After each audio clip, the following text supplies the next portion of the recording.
Parents strongly cautioned, the following program may contain material that some parents may not find suitable for children. The following program may contain content such as foul language, discussion of gore, dangly parts, exploding lolitas, tentacles, transgender transformations, and lots of spoilers. You have been warned.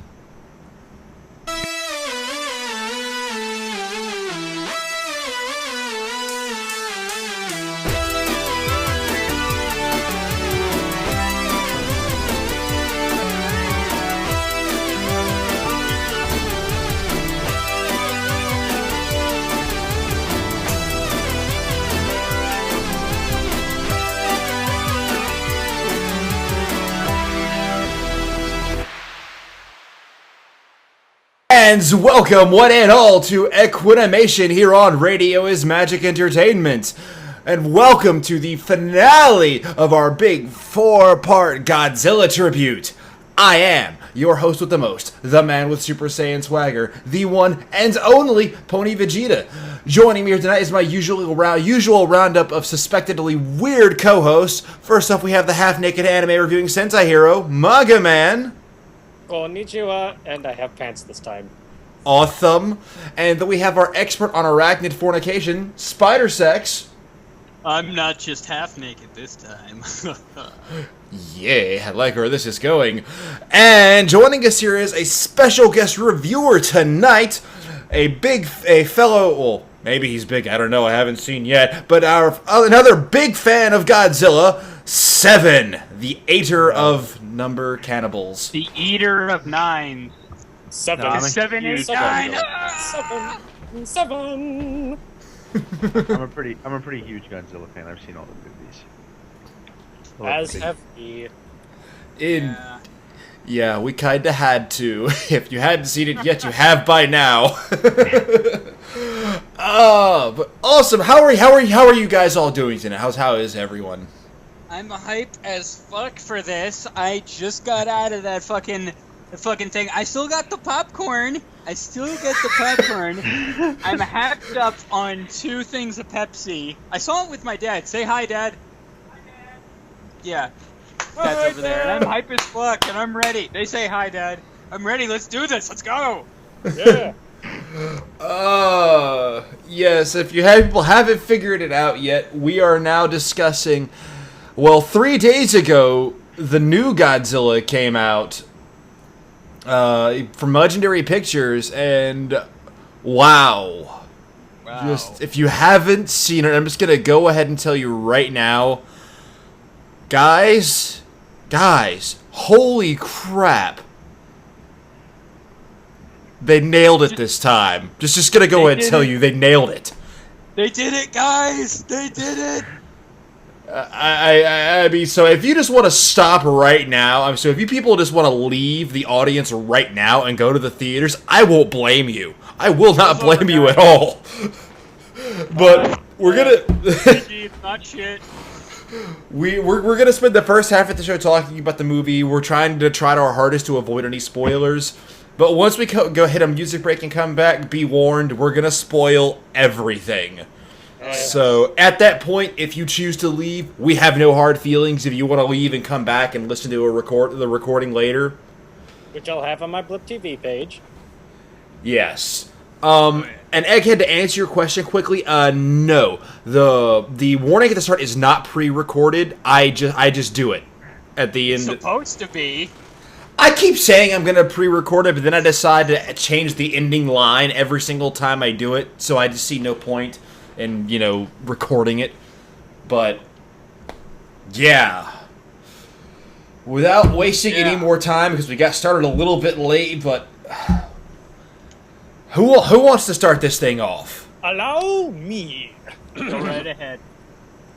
So, to not spoil anything, to best describe this movie, for me at least, going into the theater, it was all dark, the lights were turned down low, some mood music was happening, and every once in a while during the film, there would be a teeny little teaser of Godzilla, little flaunt, little flick of the tail.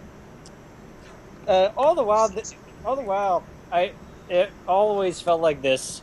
Like, they would taunt us a little bit with Godzilla, and they go, oh, no, not yet. Keep holding it. But when it happened, man. man. When it happened. Oh, man. Oh, God. Oh, man. This was like sex, man. I lost my man. Godzilla. Oh, man, I want to splurge all about this, but god damn it, I can't, because it's so awesome.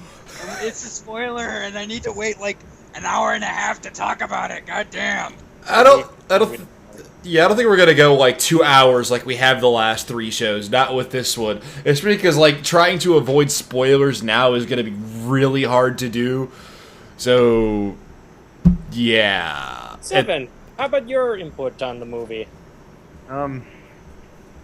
Well, up until they showed Godzilla, obviously I thought the best part of the movie was Bryan Cranston. He killed it in this movie. Like, if you've ever seen Breaking Bad, you know who Walter White is. He absolutely killed it in this movie. He was the best actor by far. He was the guy screaming like a maniac in the trailers. You know. You have a right to know that it's not a natural disaster, and it's gonna send us back to the Stone Age. That guy. Yeah. He fucking nailed it. Like, there's a scene at the beginning where his wife is dying, and it's just fucking wow. Yeah, this guy's wife is dying. That's the feeling I got. I mean, I know that should be obvious, but that was wow. GG. There's only a few amount of actors that I have seen, or voice actors, regardless, where they've had that amount of stage presence and control of their character that they suck you right in for only a few minutes of knowing them. Mm-hmm. Yeah. He really sold. He, like, 100% the emotion was shown right on through, and it's really what this movie needed. He almost Definitely. didn't do the movie, too. Oh, wow. At first he thought it would just be a normal monster movie with not, no good characterizations and stuff, and then he said he read the script and he was just blown away by it. And so he had. It definitely was really great. He actually said he's a huge Godzilla fan, oh. but he didn't want to be in one if it was just focused on the monsters. Hmm. Yeah, this one, it's like I said when we did our Millennium Era review, it was about kind of like I was expecting. It was because, like, I was expecting something along of Godzilla, Mothra, King Ghidorah, giant monsters, all-out attack. And that's... I think I would have liked it a lot better if it was more along the lines, but I'll get to that. It sort of was different than I was expecting, but I'll get into that. It was more of like it was more like Godzilla 2000 than Mothra, King Ghidorah, all monsters attack. Yeah, that's a good comparison. That is the most accurate comparison, I feel. Though, not so much in Godzilla's personality. This isn't really a spoiler for spoiling the monster's personality, is it? I wouldn't say so. I mean, it's Godzilla, really. So... His personality always changes. He's kind of a schizo that way. Yeah, so from all these 3 previous podcasts we've had, Godzilla has been a hero, he's been a villain, he's been an anti-hero, he's been okay, I'll do it. But only sing the King Caesar song.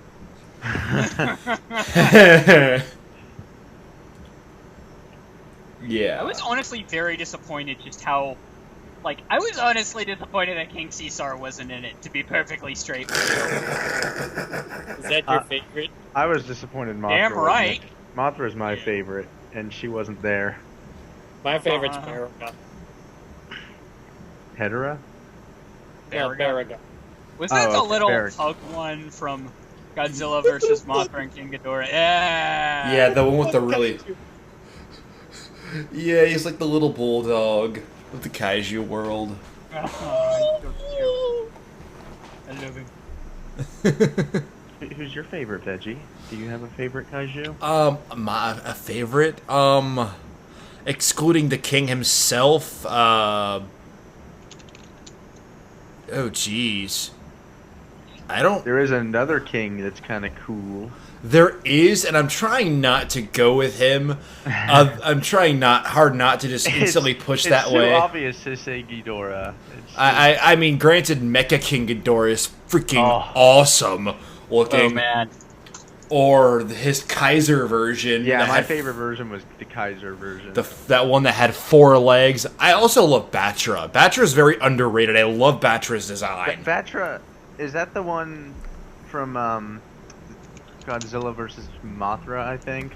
Yeah, Batra the comes in and helps Mothra kill him, and he ends up killing Batra. Yeah, that made me sad when Batra died. I was like, man. Yeah, I think Batra's underrated. I just love Batra's design in larval and final form. I also think it's weird to say this, but Rodan's pretty underrated. Even his own movie's underrated when you compare him to someone like Mothra. Really. And his first movie is really, really good. Yeah. Still need to see that one. We'll have his movie is awesome. We may do a sit down and watch that together sometime. But I honestly thought Rodan was going to be in this movie. Yeah, that's what I thought it was. From everything they showed us in the trailers, I was like, it's gotta be Rodan. It's Rodan. It's gotta be him. You were not too far off, Vegeta. Well, sort of, kind of, but I'll get into that when we get to the spoiler bit, because it is a major spoiler. I mean, I know, because when they released the Asia trailer for it, just there's 2 little spots you see the monster in. I'm like, that's freaking Rodan. That looks just like Rodan. I mean, how could it not be Rodan? And it wasn't Rodan! Speaking of, before, like, talking about maybe doing, more kaiju movies in the future, I recently acquired the Gamera Legacy Collection. Ooh. That could be a nice little one. That would be It's pretty super underrated over here. Yeah. Well, they got a multi-DVD release. It's every movie except for the last one, Gamera the Brave. Has Gamera ever been in a Godzilla movie or Godzilla in a Gamera movie? No, that's a shame. They should cross over. They should have. They're owned by 2 separate companies, so it'd be hard to do it. There has been talk about it for ages. I want them to do it on Death Battles on Screw Attack. Oh, good lord, that would be great. I thought they were gonna do it for like this upcoming, week with Godzilla being released, but no, instead they're doing the cyborgs from Killer Instinct and Mortal Kombat. I feel like they've probably been told to do it, but the outcome is probably just so ridiculously obvious that they wouldn't be able to. Godzilla is really, really hard to take down, especially his versions where he can regenerate. That's just super OP. Super fast regeneration, and he gets several different attacks throughout the line besides his, classic atomic breath. He gets the electromagnetism that he used in Godzilla versus Mechagodzilla. He has the super atomic breath from the Heisei era. He certainly was pretty overpowered in this, because he just wreaks havoc all over the goddamn place. Like 3 fucking cities just out of the way as collateral damage. I honestly think he has the regenerative abilities, just given the ending we got. That's my theory, anyways. I just think he was, tuckered out. That's all I got from it, honestly. I love how you put that. Like a bad hangover. Okay, guys, hold on. I'm just gonna lie down here for a sec. That's what it looked like to me. If they do a death battle and he wins, he has to at the end do that victory dance from Godzilla versus Monster Zero. During the movie, I was telling my friend, dude, let's wait after the credits and just as a joke, see if they do the new Godzilla animated to do the classic Godzilla dance. Unfortunately, there was no dancing. In fact, there was nothing when I was expecting full well there would be a little stinger at the end, but no, nothing. Even Pacific Rim had a tiny little stinger. I was hoping it was going to be like the end of Godzilla vs. Destroyer, where it would do a montage of the Godzilla movies.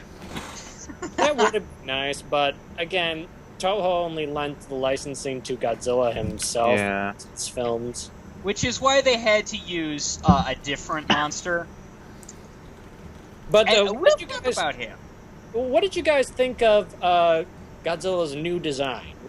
He I looks liked it. really I don't great. get why people are calling it fat, by the way. The 90s one was way fatter, I thought.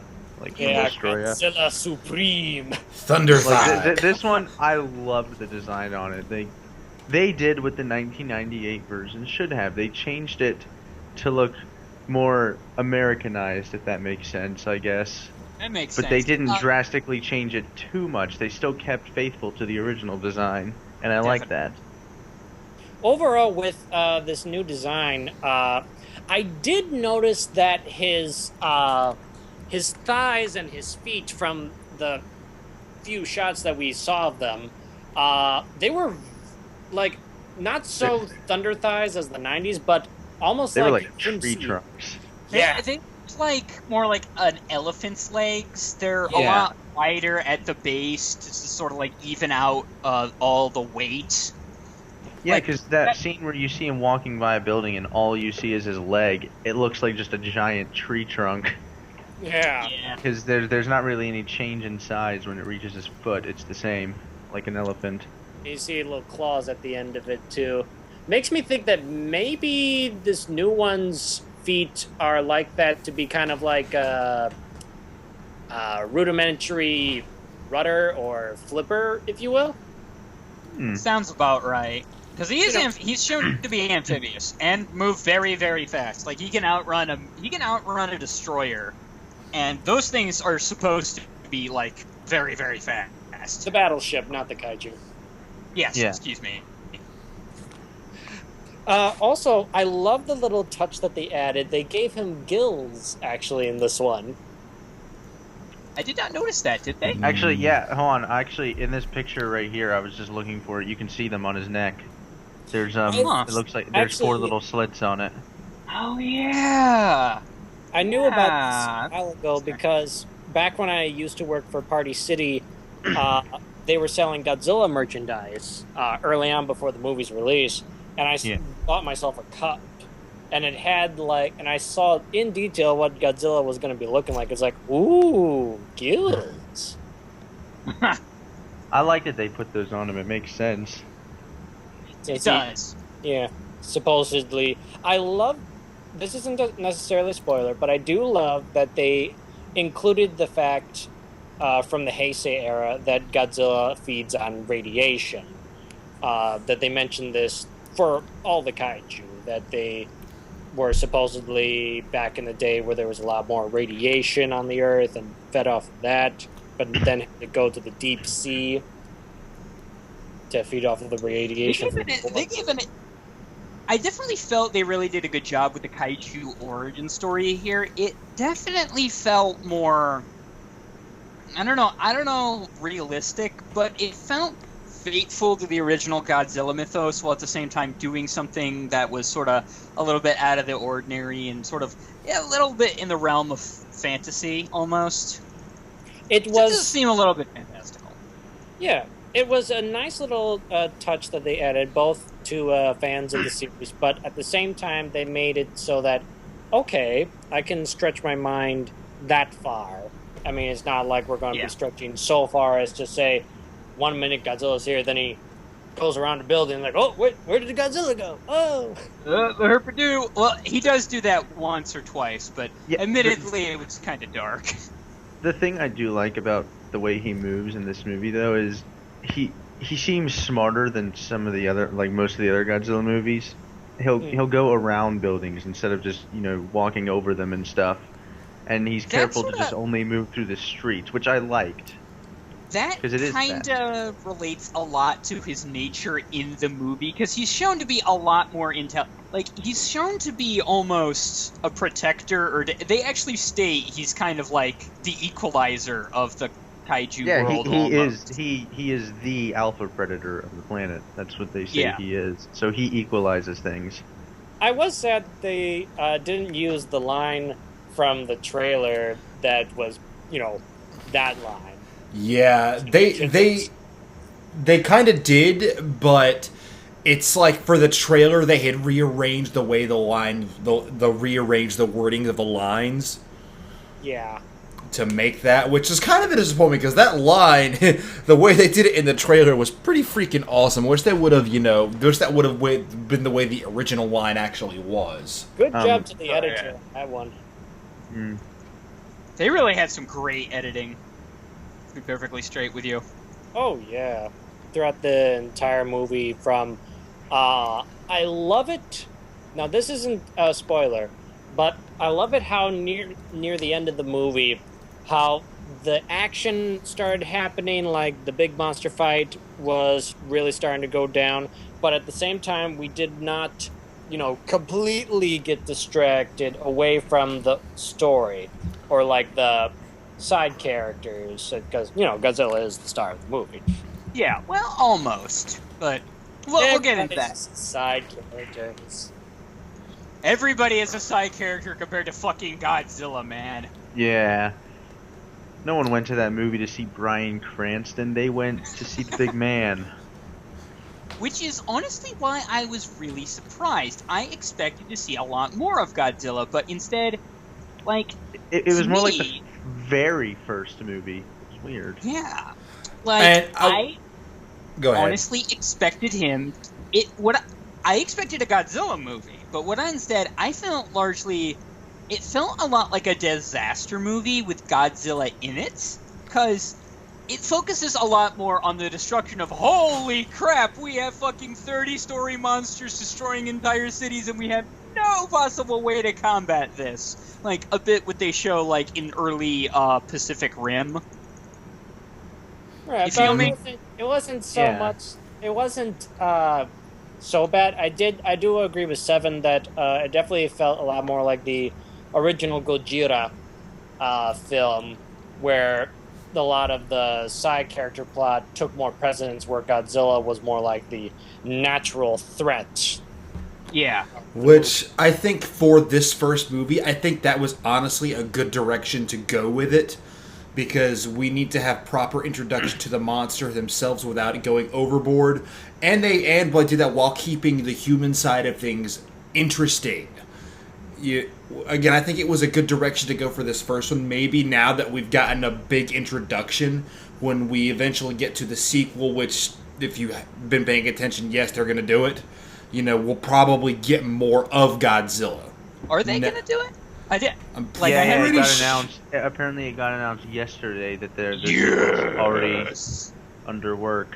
Hell so yeah! They're writing the script. This was great. This was great. Yeah. So I do hope that they do what what's his name, Gareth Edwards. I think that's his name, the director. I hope they do what he thought would be a fun idea and do like that little Monster Island, a Monster Mash. Monster Mash. They'd have to get the rights to other Toho monsters, though. I think Toho was testing the waters with this just to see if it did well enough. That was probably it. If Toho didn't like this movie, I would be stunned. They've got to like it. There's no way. And it's been doing really well. Like, the theater was packed. It might have just been my theater, but like, I've heard good return all around. Like, seats sold out of the house. I want to see how it will do in Japan. As from what I understand, it is not been out in Japan yet, or hasn't been translated quite yet. It's gonna be coming out in June. Japan. It comes out over in Japan and China around in June, right? Yep. It's probably gonna.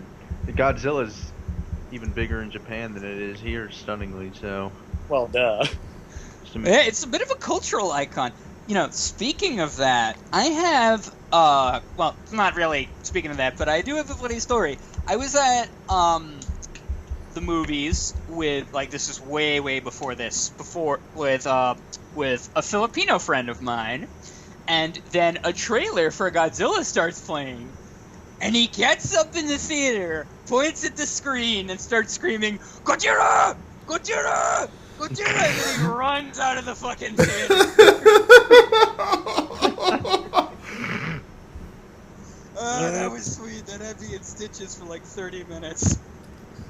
He was screaming it too, like, "Godzilla!" That was hilarious.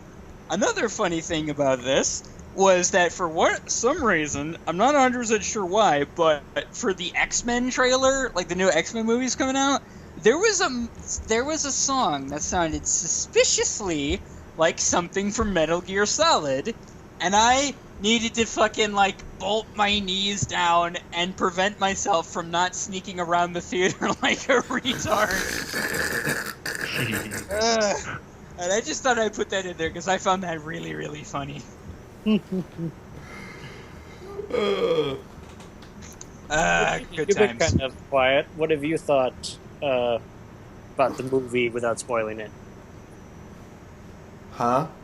What have you thought about the movie without spoiling it? My overall without spoiling it, when I went to go see it, I saw it, opening day, the earliest possible showing, which was like in the dead middle of the day at noon, and even in the middle of the day at lunchtime, the theater was still almost completely packed out.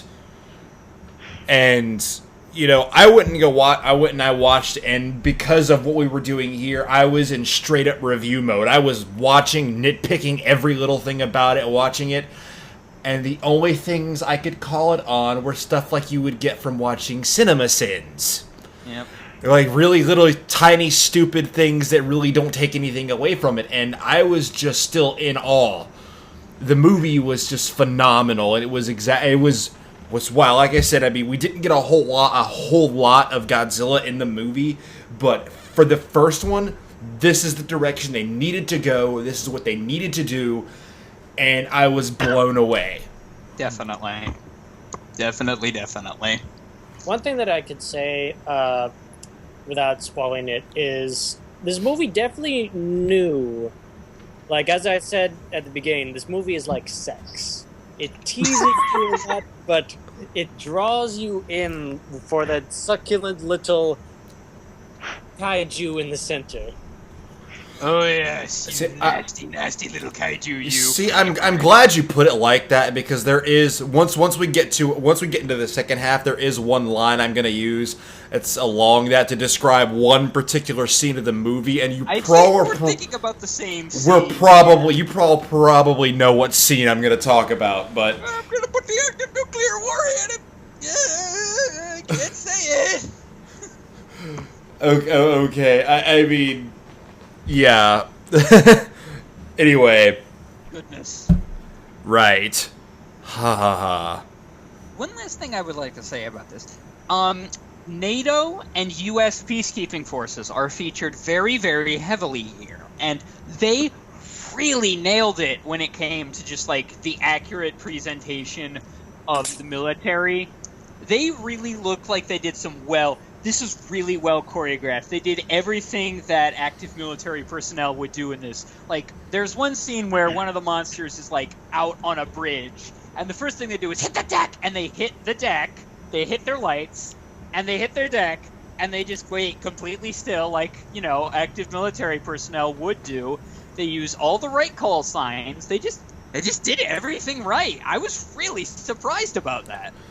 So it wasn't like a Michael Bay film. No, definitely. Well, there were one too many explosions, honestly, I felt, but no. Who was the was it the admiral? Was it an admiral or a general? The guy who was on the ship. Admiral.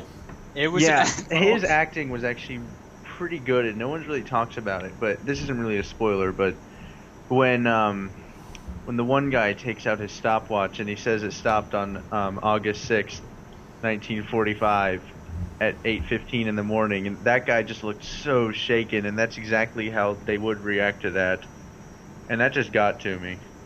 Feels bad, man. We'll talk more about that scene later, because I loved that particular moment in the movie.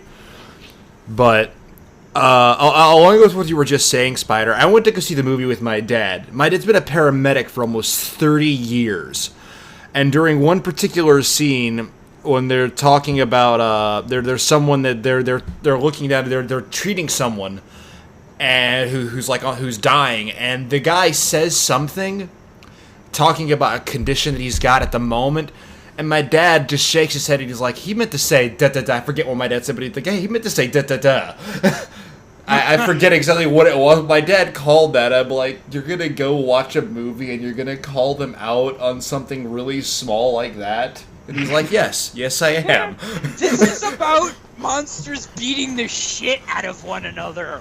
They get every single military interaction right with that one little scene in the hospital. It's like it's like he's going into AFib. My dad's like, he meant to say VFib. Shame on him. Honest rookie mistake. Good shit. And another thing about the military, I don't know what the fuck they were thinking, but, like, I don't know what it was, but this is one scene where they're out in Hawaii, and there's a monster coming up on shore, and they have a line of, it's just small arms, and I'm thinking the entire time, do they really think they're gonna fucking do anything with fucking carbines and assault rifles? Like, what is this? Are they really that stupid? And they're just standing around shooting at them. There were stupid moments like that, but overall they got it right. That's got traditional in Godzilla movies, though. Yeah. You're supposed to shoot at them with things that don't work. If you don't do that, it's not a Godzilla movie. Come on. Yeah. Child, our human intervention is in the matter of gods. Oh, clever. Clever boy. Wonderful. Ah, yes. Okay, guys, we're like 40 minutes into show now.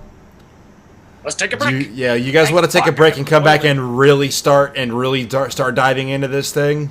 Yeah, thank fuck I can finally spoil you guys. Jesus. Alright, I got 3 songs lined up for just under 10 minutes worth of music. We got some Living Tombstone, Archie, and some Mando Pony lined up. So we're going to play these, and we will be back in 9.6 minutes, and we're going to start spoiling the crap out of this movie. Avert thine ears. You have been warned. We will be right back. BRB, LOL.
baseline.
Out my face, yeah?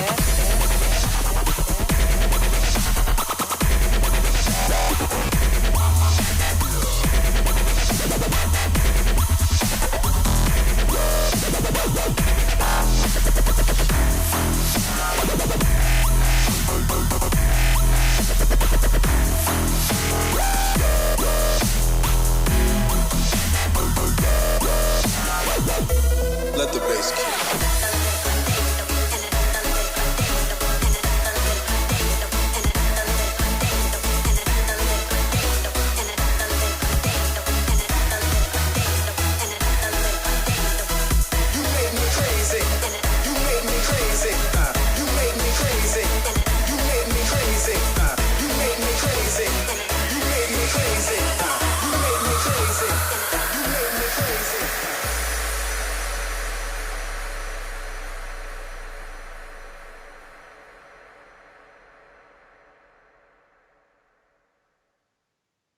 Walk 100 miles, then walk 100 more, away from the place you used to know. Embrace all the change, find a way to rearrange your feelings inside, never let them show. That's the life I led, and that's all I ever had. Fleeting scenes of memories passing by, but it never bothered me. No, I've never shed a tear, and I never ever stopped and wondered why. Till I found you, till I found my friends, and now I've come to hope this is where my journey ends. I have said goodbye 1,000 times before, and I'll try to hold on to something more. For the very first time, I don't want to be alone. For the first time, I can say that I am home. I don't want to say goodbye, 'cause I am home. A little shaken up, I was misunderstood. You didn't want to know my name. Just like every other town, I thought you'd bring me down. I always thought that things would be the same, until the little one with a pretty bow in her hair, she saw something in me and touched my heart. I had never learned what friendship could mean, but I think that now's a great time to start. 'Cause I found you, 'cause I found my friends, and now I've come to learn that the journey never ends. I have said goodbye 1,000 times before, and I'll try to hold on to something more. For the very first time. I don't want to be alone. For the first time I can say that I am home. I don't wanna say goodbye, 'cause I am home.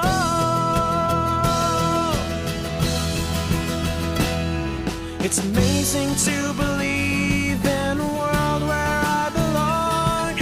Not only can they hear me sing, but I choose to write a song to make them realize how much I really care. And I'll always have a home as long as my friends are there.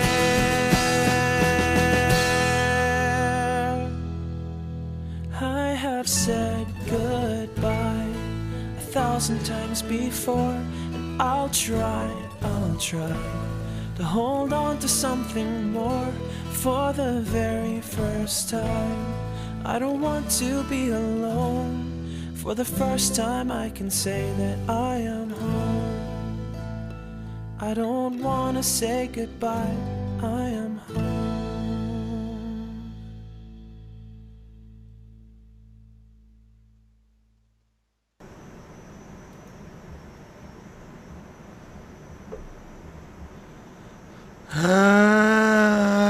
Bryan Cranston's character dies 20 minutes into the movie. Feels. That spoils done. That made me so fucking angry. And It was good too.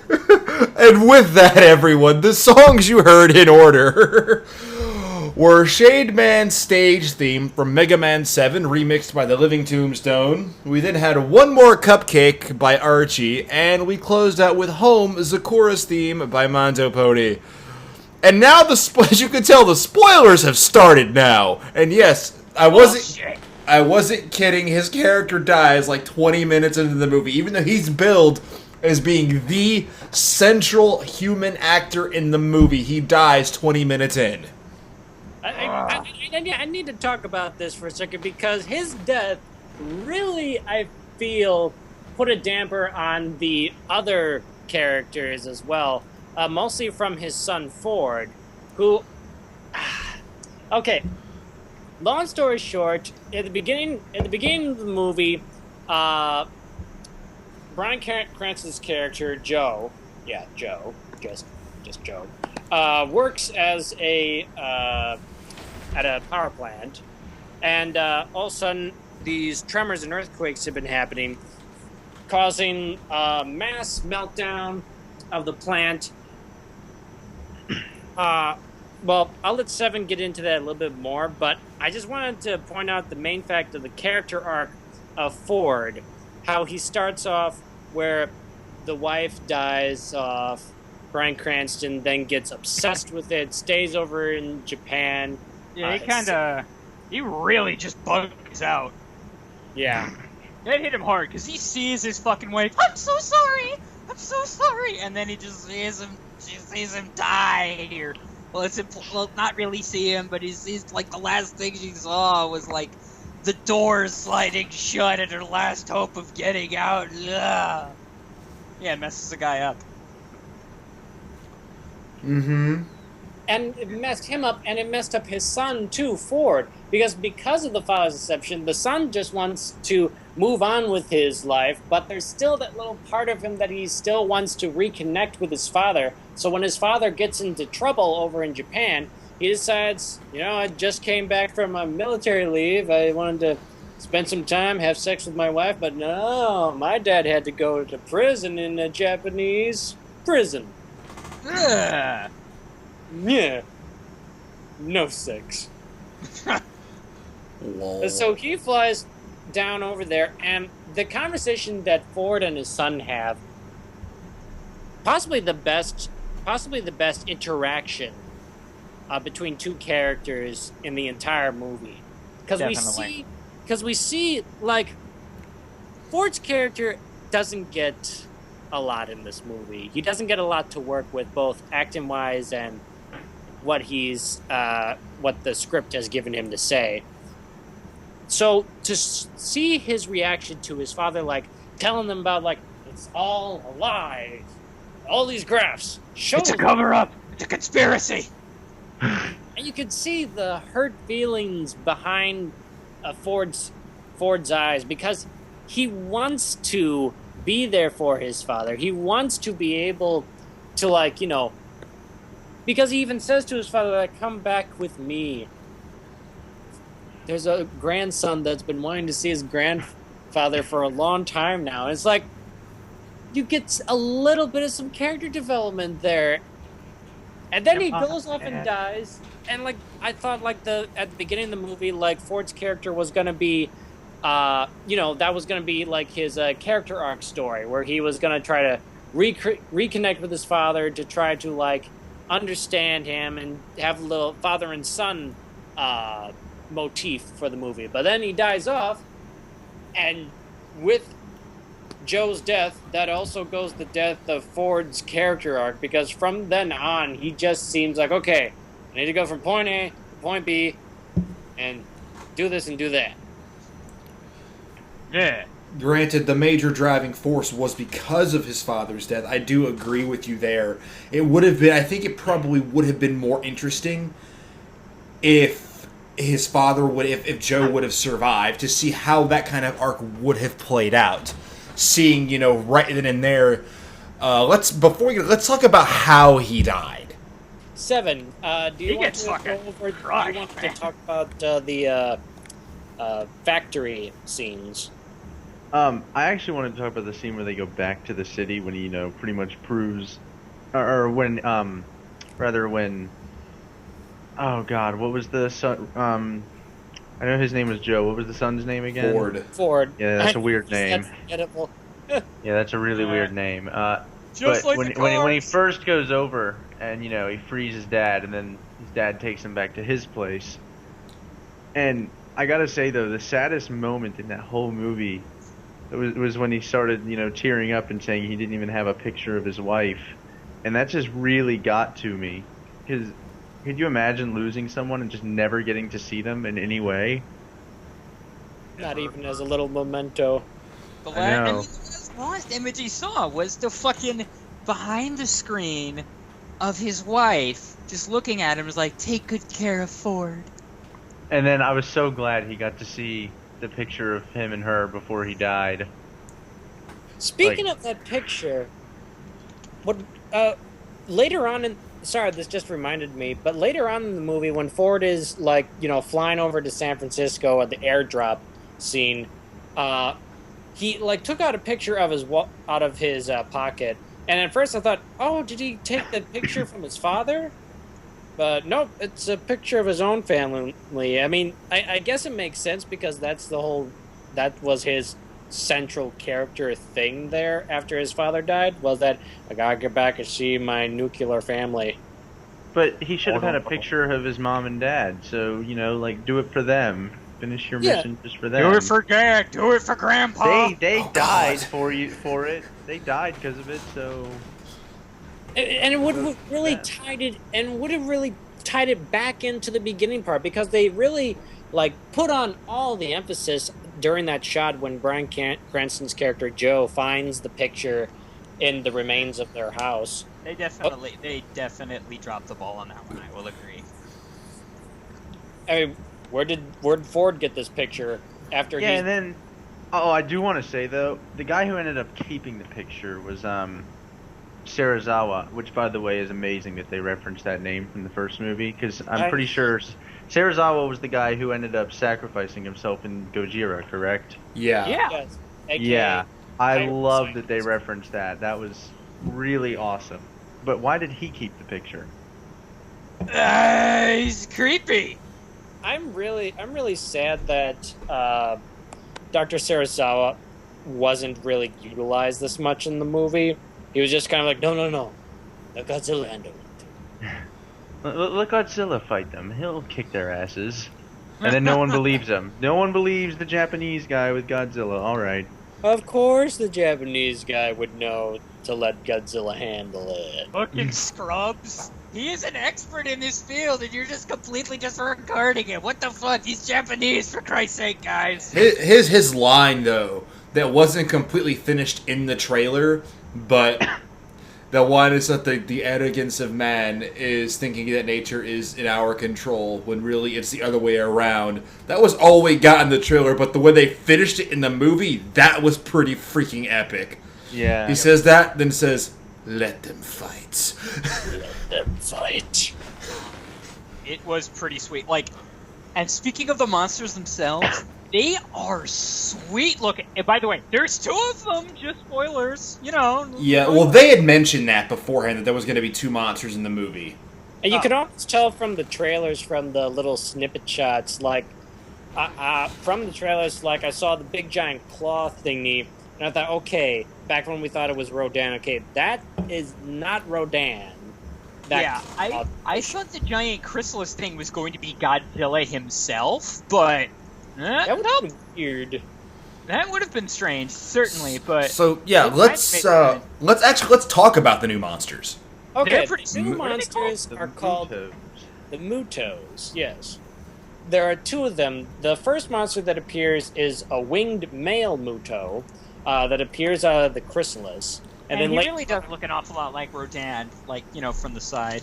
Yeah, like when you see him just flying, because in the trailer all you saw were his wings, you know, and he just flies by, and it's like, that's gotta be Rodan.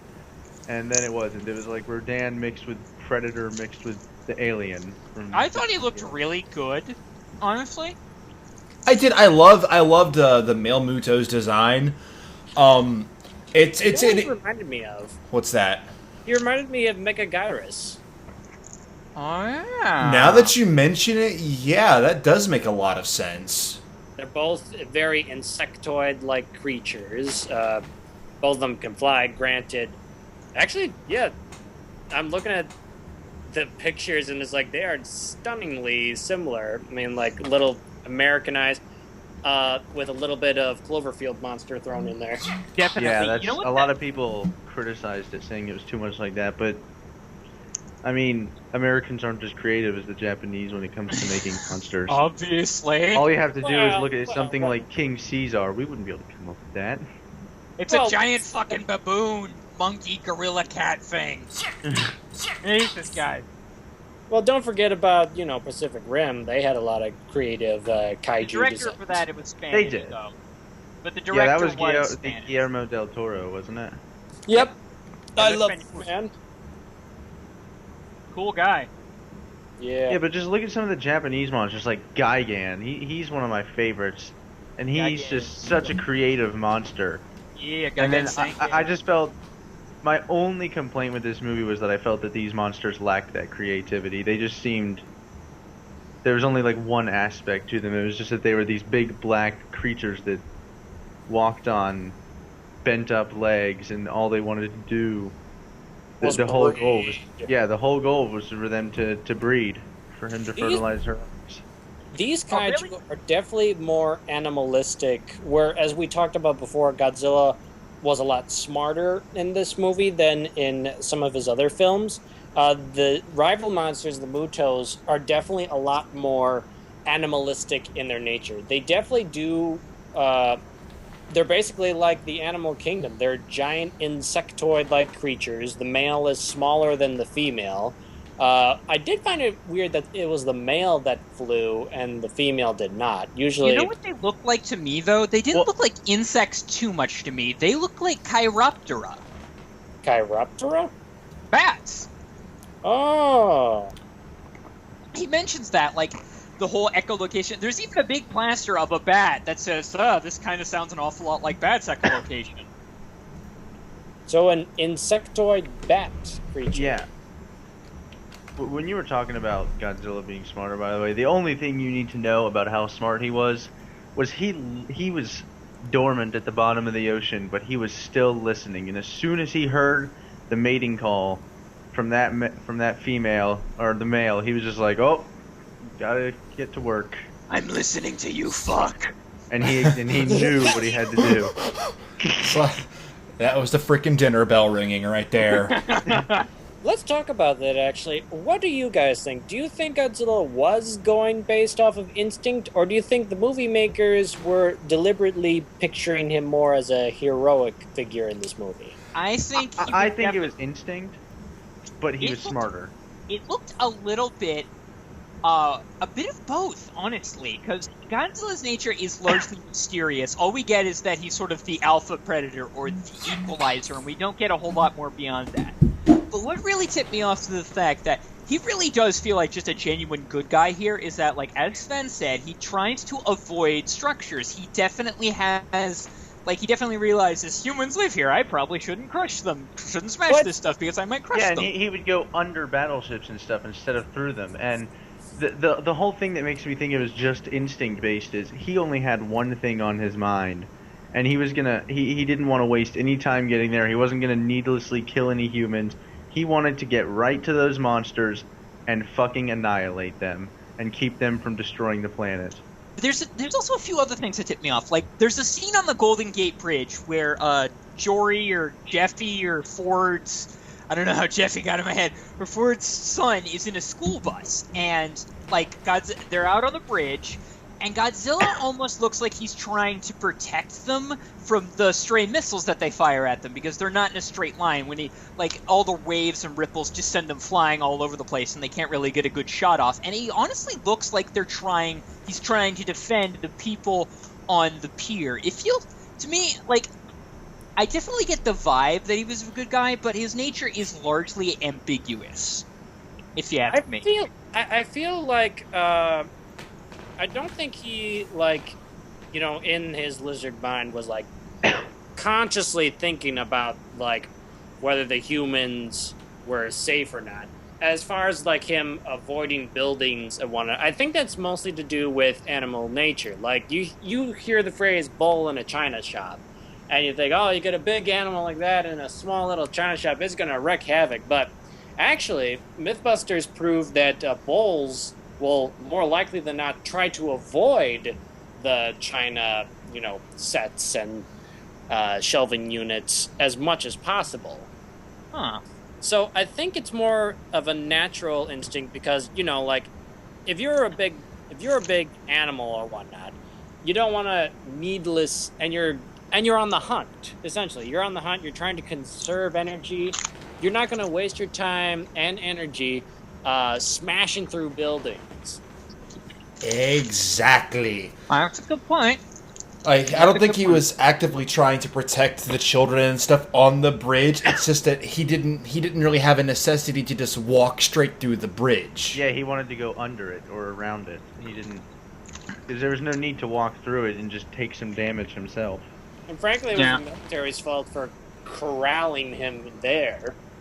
Yeah, for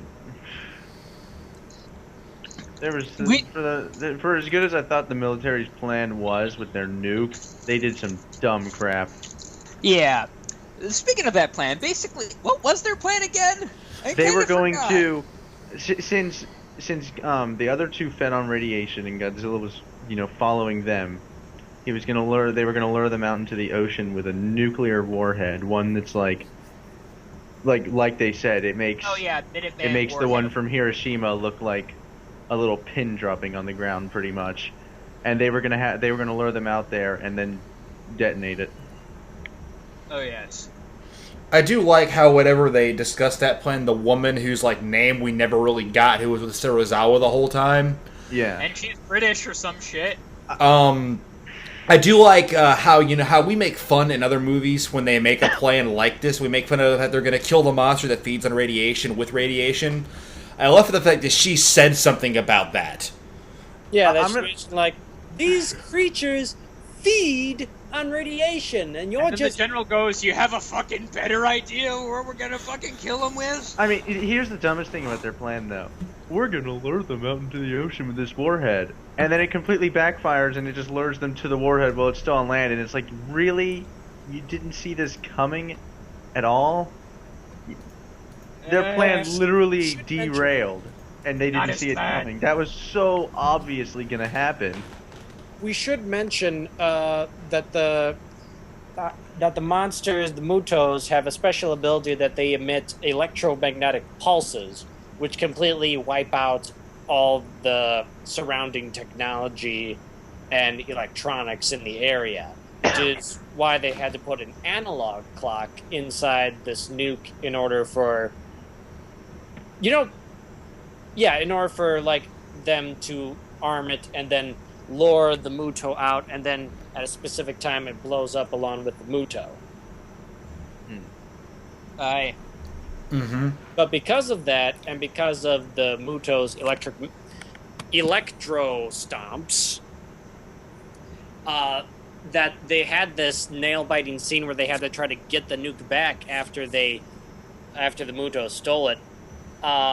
These Fucking Mutos, check my nuke. yeah, you checked my nuke.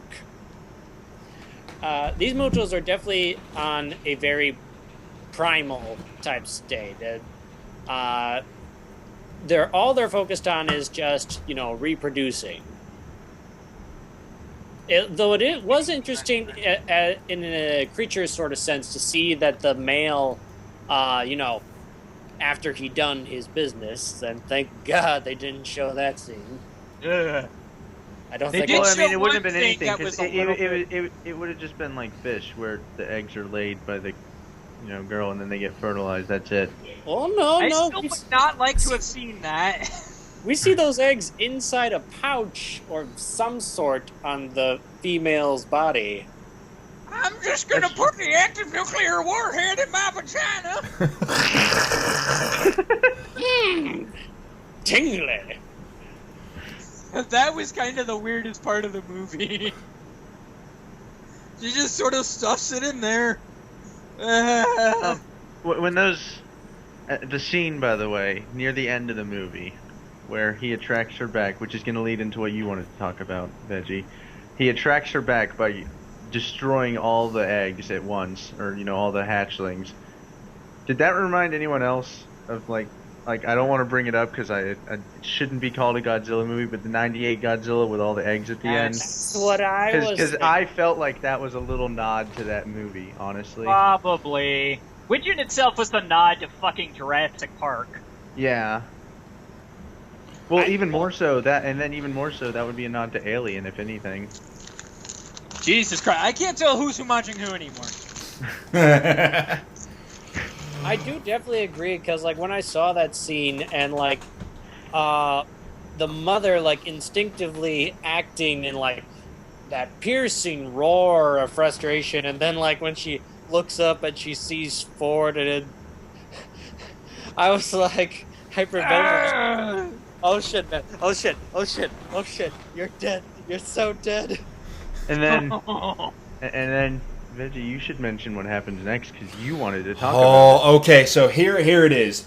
Okay, this is the part everyone was waiting for, but didn't really know whether or not it was going to happen going into it.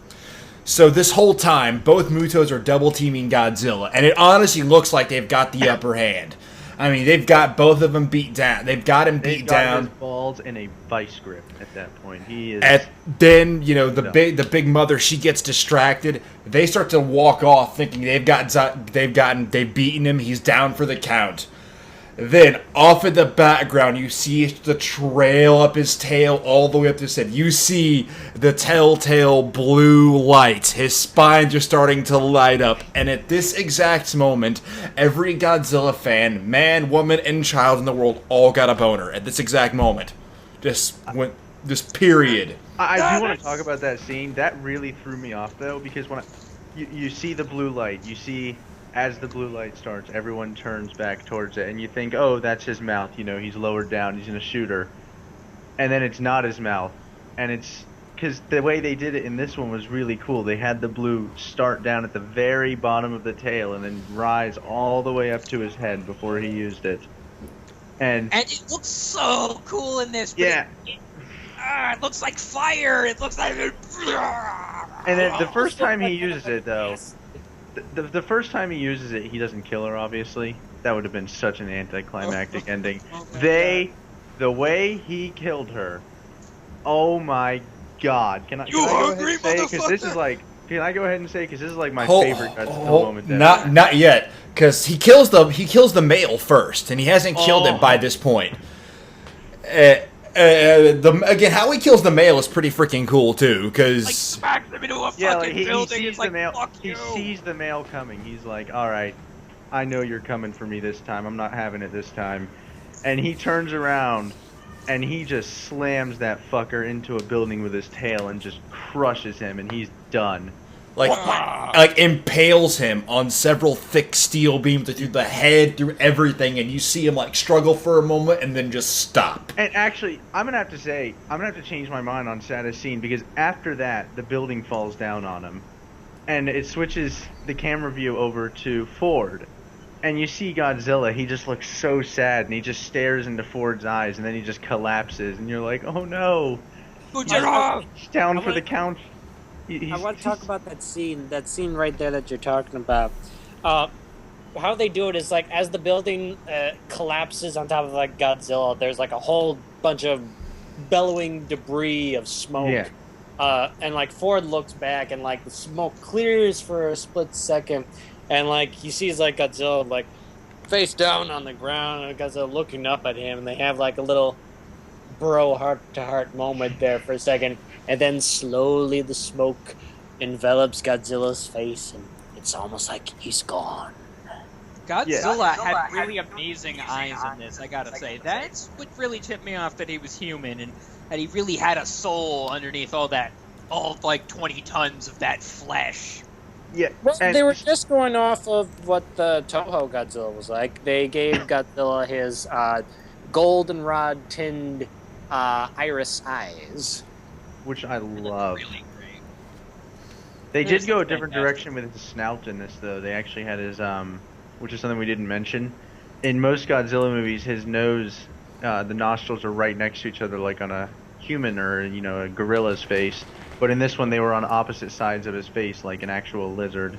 Yeah, his head was more squared off in this movie than rounded like in the previous versions. Yeah, but so after he collapses, most people in the theater I was in were like, "Oh no, he's done!" And I was sitting there like, "Are you fucking serious? It's Godzilla. Implying he's not gonna die. You can kill me? Yeah, implying you can kill Godzilla? Are you ridiculous?" Implying. And then so Ford goes to the boat, which, by the way, everyone else on the boat that was supposed to take out the nuke they're dead. They're just all dead. So Ford gets on the boat. He's by himself. And he's trying to activate the nuke, or trying to deactivate the nuke, rather, to stop it so that it, won't blow up the city. Because I'm guessing he has faith in Godzilla. He's like, yeah, he's gonna come in here and just fucking annihilate this thing. And then you see the female Muto come above him, and you're like, oh, he's done. She's hit her electromagnetic pulse that they can actively use. The boat's dead in the water. Yeah, he was taking off in the boat, and then it turns off, and you're like, oh no. And for a second, it looks like she's about to get him, but then you see her just rear back in pain, and the camera pans up, and Godzilla has her by the shoulder, and he just turns her around. He opens up her jaws like King Kong did to the T-Rex. That's what I thought they were gonna do. That's what I thought he was gonna do. I thought he was gonna rip it off, but no, they did one better. And he put his mouth above hers and just blew his atomic breath straight down her throat and destroyed her head. Their fucking stomach explodes and it sizzles and their fucking head comes off and he rips it off of her body and then he goes. Yeah, he just. I love how he just absent-mindedly tosses it in the water too. Like, well, mission accomplished. He doesn't even do any predatory stuff. He doesn't eat them or anything. He just fucking kills them and then fucks off. Then he kind of wanders back into the city, Ford is unable to get the nuke deactivated, and Godzilla wanders back into the city and then just collapses across the ground. You're like, oh god, he's done now. I mean, he's wasted everything. Godzilla's finished. And then you see, like, this is one of those, it's kind of like, because you see the timer on the nuke and it's got like 5 minutes.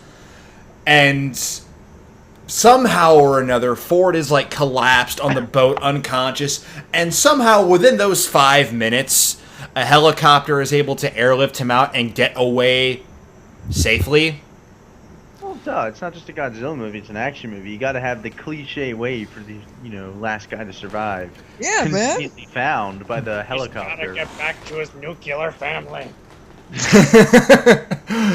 But now we go into the ending, which is I love the way they chose to end off the movie, because this whole time Ford's been trying to get back to his family. All three have been completely separated. Mother has been separated from son. The father can't get back to either one of them because of everything that's been going on. You see Godzilla, the sun has already risen. You see Godzilla collapse. Birds have landed on him. Yeah, and it actually looks they like... make you think he's dead. I mean, it actually looks like parts of him have been ripped off. It completely looks like he's dead. And you get everyone like in this big football stadium where everybody is lost, and then you finally get the big reunion between the family. And it pans back out to the city, and Godzilla's eyes open. Implying. No. First, he snorts a bit. Yeah, His eyes. that's because someone was right up on him, like next to his snout, and he blew out the air and hit the person, and that person was like, "Oh, Oh like, oh, shit! God. Here we go." And, oh gosh. I was so happy when he was walking off though, because all the humans were cheering him, and I was like, "Oh, this is like so heartwarming. They actually like him." And it's And- like, just Billboard don't like at him. The football stadium proudly showcased Savior of the City, King of the Monsters. And as he's walking off into the ocean, he lets out that big roar that's shown like at the end of every single trailer. And Yeah, then they actually. I was waiting for that really long roar the whole time, because most of them were short up till then, because they had released his roar on SoundCloud, and I listened to it, and I was waiting for, because it was like 15 or 20 seconds, and I was waiting for it the whole movie, and then it didn't disappoint when he did it. and then as he's like headed swimming off into the ocean, it fades to black, the credits roll, and there was no ever extra at the end of the credits. But I love the way they end this. One, they left it open, but they didn't sequel bait, like they've done, love that, like too. so many movies do now. And I freaking loved it. That You know was what it was, brilliant. it was like the last Showa. What was the last Showa Godzilla? The last show of Godzilla. Terror of was- Mechagodzilla. Derek of Mechagodzilla. It was that. He like walks back into the bay and then he falls down and then it was over, just like in Terror of Mechagodzilla. And I was like, yes, you nailed it. Expert of the Showa series. Heisei's the second one, right? Yeah. Yeah. Okay.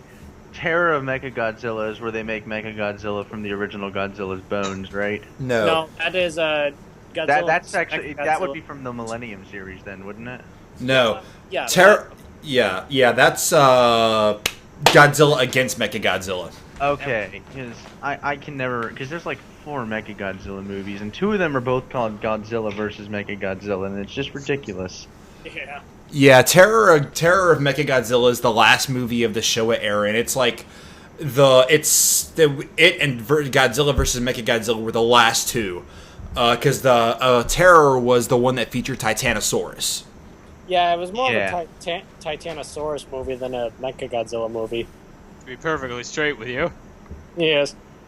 In regards to the very final scene, it was a little bit more like as Godzilla, gets up, like everyone's cheering, and they show Godzilla. He's like walking down into the water. He gets to the point where he hunches down and starts swimming that way, and the camera keeps holding on him as one by one each of his spines slowly disappears into the lagoon until all that's left is but a ripple, and then fade to black.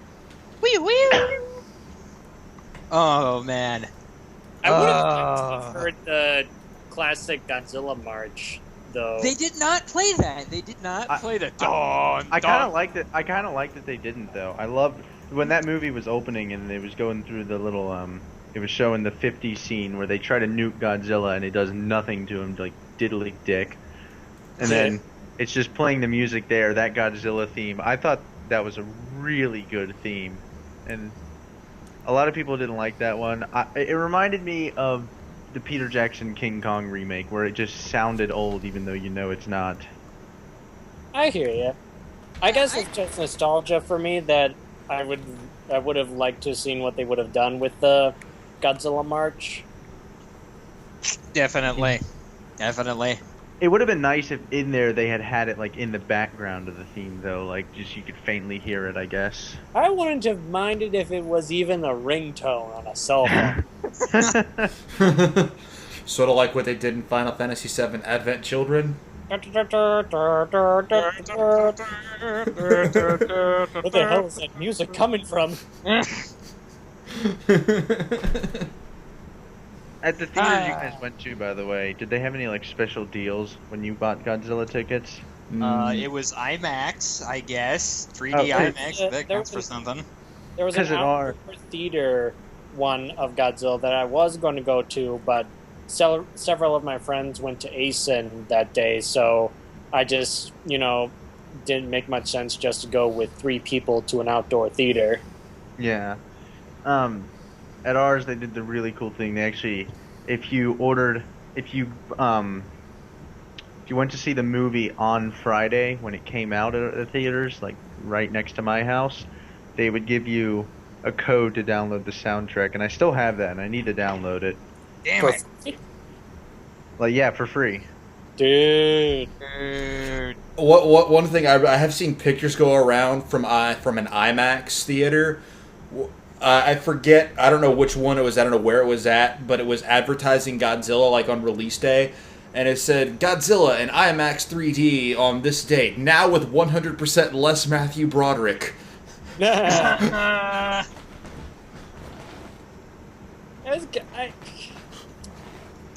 I don't hate the actor Matthew Broderick.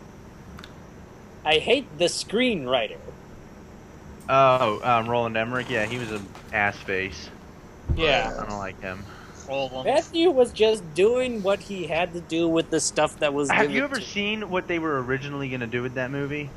I heard originally they were going to, introduce another monster called the Griffin. Yeah, they were going to do that, and then the second idea, which is the one he came in and said, "This is stupid, we're not doing that," was it looked like an actual Godzilla, and he fired the guy who made that, by the way. It was pretty fucking awesome looking. He was going to fight King Ghidorah, and he threw away that script and said, "No, this is stupid, we're not doing this." And I just hate him for that so much. Why are fucking Hollywood executives such dumbasses? It's just him, he's so stupid. I hate him. I like it how this movie was nothing like his other flop 2012. Oh yeah, that 2012. How long ago was that? The end of the world, huh? Dicks. Yes. How long ago was that? That was 2 years ago. Wow. Wow, oh wow, time flies. All those dumbasses paying off these supposed, "We'll save your soul if you give us your savings bonds." Alas. But, what are your final thoughts on Godzilla's nature, and just the final thoughts on the movie in general, guys? Overall, I feel that the movie needed a bit more Godzilla. It needed a lot more Godzilla, actually. Needed more Bryan Cranston, too. I really felt that is the biggest falling out of the movie that I feel, that they missed out on Ford's character arc.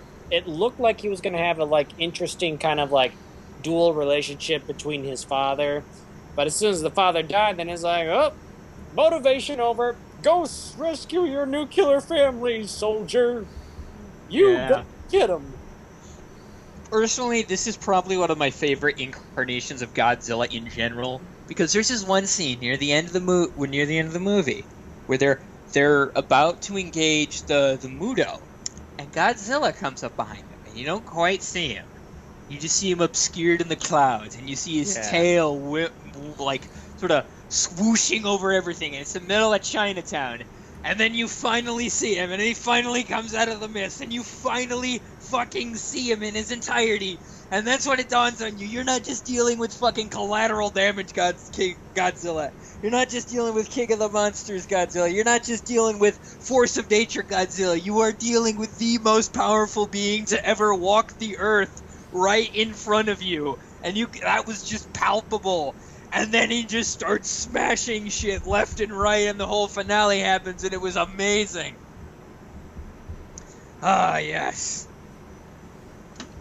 Some of the actors in this movie were really weak. Yeah, I Really? didn't like. I did not like. I'm just gonna call her third Olsen girl. Bond wife? Yeah, I didn't like her that much. Yeah. They gave her nothing. As much as I didn't like Ford, he was the only character after that I could even like. Because I have a friend in the military, and he acted pretty much like they act, but even then, it was like, I love you, military husband. I love you, surgeon nurse wife. I love you, wife.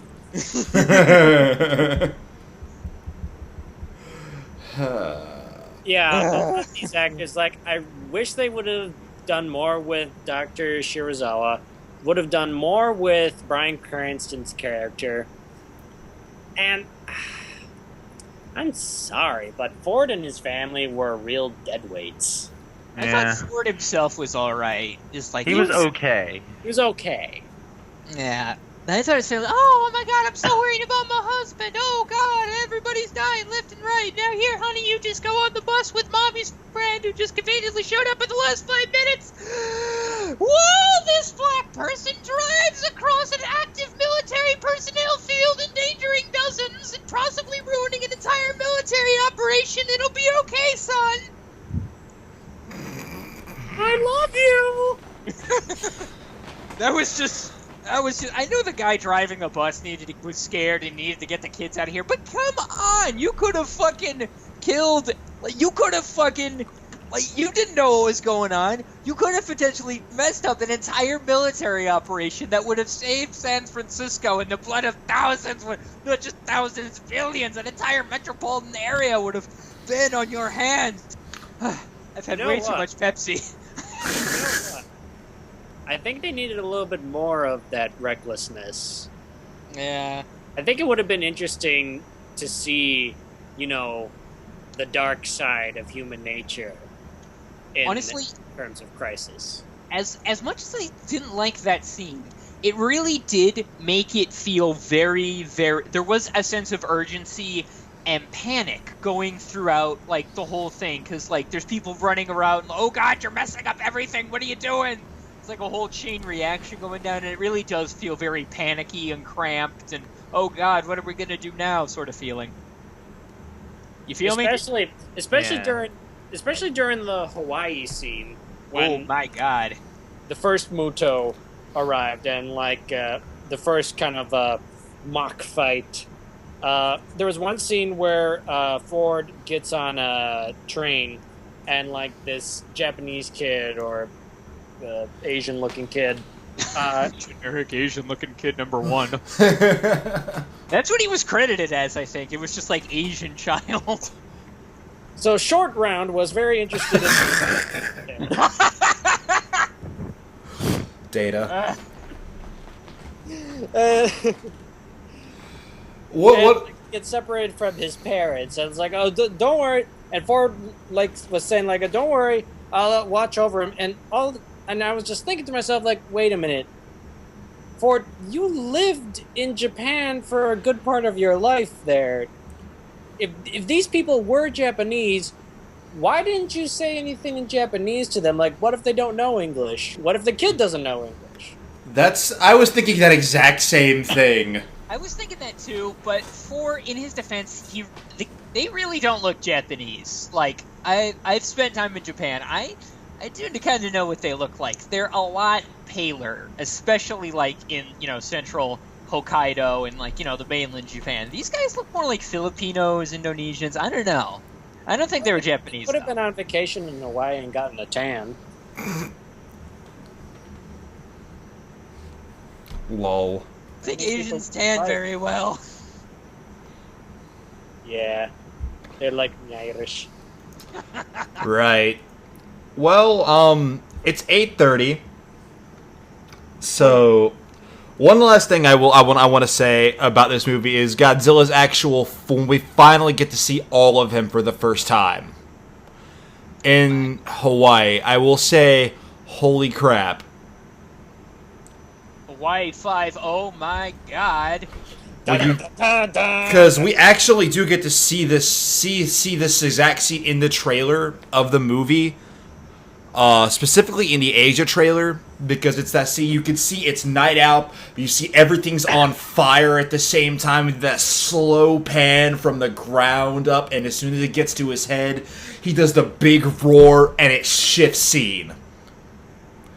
I know. That's what I was telling you about the cock teasing in this movie. It's like they build you up a lot of time, like that scene you're talking about. And then, oh, the kid's asleep on the couch watching TV, and he sees Mommy dinosaurs! the fight's happening on the TV, and we can only like watch it like little snippets, like, look, mommy dinosaurs. This movie just really needed more fighting overall. I feel like it would have improved if they had actually shown us a lot more of that fight. I would have creamed my pants if they had actually shown us that fight, because I've been waiting to see Godzilla this whole entire time, and it just sort of pans out. And, look, mommy dinosaurs!